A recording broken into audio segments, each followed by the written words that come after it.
viene del petróleo. Por lo tanto, hay un tema con la gente que trabaja con la bencina en sus autos, repartiendo, en fin, hay un montón de cosas. Y Alfonso Concha tiene precisamente un entrevistado en ese aspecto. Claro, exacto. Alfonso. Sí, por supuesto.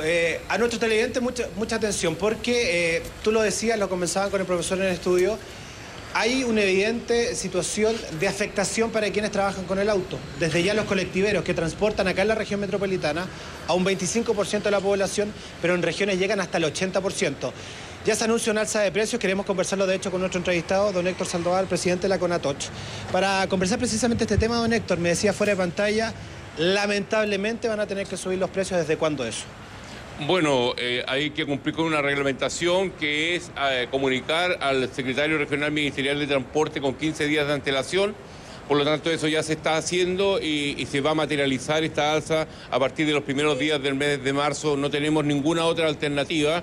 Muchas veces nosotros absorbemos estas diferencias de precio, pero cuando ya tenemos una alza tan continua como la que llevamos, que significa ya más de 40 pesos por litro, eso también significa un aumento en nuestros costos de alrededor de la misma cifra, de 40, 45 mil pesos mensuales, que nosotros no somos capaces de absorber.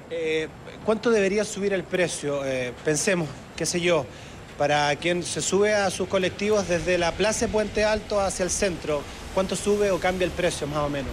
Bueno, nosotros hemos hablado de un rango de un 10, un 15%, dependiendo la tarifa, pero en estos recorridos largos seguramente vamos a hablar de 100, 150 pesos, dependiendo del análisis que haga cada una de las líneas y la decisión que vaya tomando. Sacando la cuenta rápidamente, promedio serán 2.000 pesos mensuales. ¿Y en regiones qué va a ocurrir? ¿El alza debería ser la misma?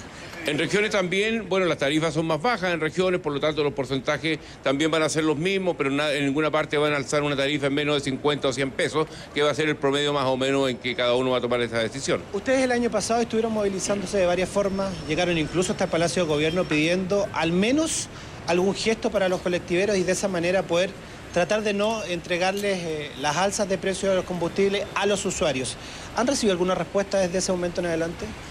Bueno, cuando se está en campaña todo el mundo está muy preocupado del impuesto específico y del precio de los combustibles, pero cuando se está gobernando no es así y no ha ocurrido con todas las fracciones políticas.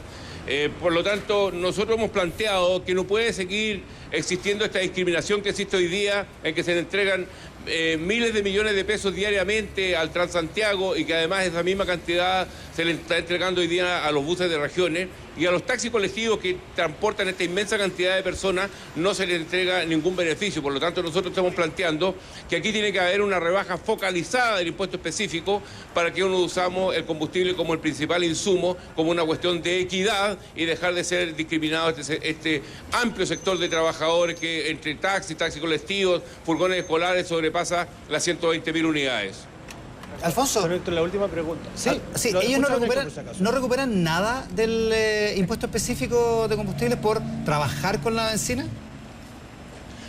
Desafortunadamente es así, no recuperamos absolutamente nada. Y dejar claro que solo el 20% del combustible que se consume en el país paga impuesto específico, porque el transporte aéreo, el transporte marítimo, las termoeléctricas, las mineras no pagan impuesto específico, y nosotros creemos que es justo que nosotros que usamos el combustible como el principal insumo para mover nuestras pequeñas industrias también tengamos un trato preferencial y no paguemos lo mismo que está pagando quien usa el combustible para poder pasear. Bueno, el año pasado fue tema, yo les contaba que los colectiveros en particular, nos vamos a correr un poquito, don Héctor, porque si no nos van a atropellar, y ahí sí que sería mala noticia. Los colectiveros en particular han estado haciendo sus propias manifestaciones tratando de revertir esto. La noticia ahora, no sé si ustedes habían tenido la oportunidad de escucharles, que se anuncia un alza para quienes transitan en colectivos, que es una vía válida y alternativa al transporte público. Cuando conversamos con los usuarios de los colectivos, lo que nos dicen es, la verdad es que ya no nos da más subirnos al transporte público y de Puente Alto para acá pagaremos 1.500 pesos, pero nos vamos sentados y nos vamos de manera bien holgada, disfrutando de alguna manera del transporte. ¿Alfonso? Mientras tanto, imágenes en vivo nuevamente de lo que está ocurriendo acá en la comuna de Quinta Normal. Lore, te escucho. Sí, Alfonso, preguntarte lo que tú comentabas para precisar. Esto es un hecho, ya en marzo van a subir los colectivos, porque siempre se había hablado en condicional de que dependía de varios factores. ¿Ahora es un hecho, en marzo suben los colectivos? Es una realidad y ya se está comunicando a la autoridad esta alza de tarifas. ¿Se concreta entonces?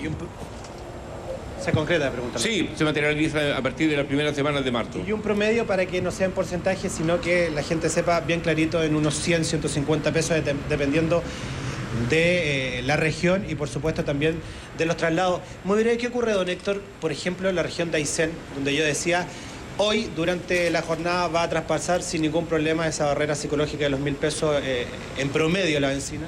Bueno, ahí vemos la tremenda diferencia en que los taxis colectivos tienen que absorber esta diferencia de precio y los buses de esas regiones también tienen subsidio por parte del Estado. En cambio, los taxis colectivos, que es el medio de transporte más rápido, más cómodo y más seguro, no tienen ningún tipo de subvención ni para los operadores y que esa diferencia nosotros podríamos traspasársela a nuestros usuarios y poder cobrarle tarifas más reducidas, pero eso es prácticamente imposible mientras siga esta discriminación hacia este sector de trabajadores. Don Héctor, muchísimas gracias por su tiempo.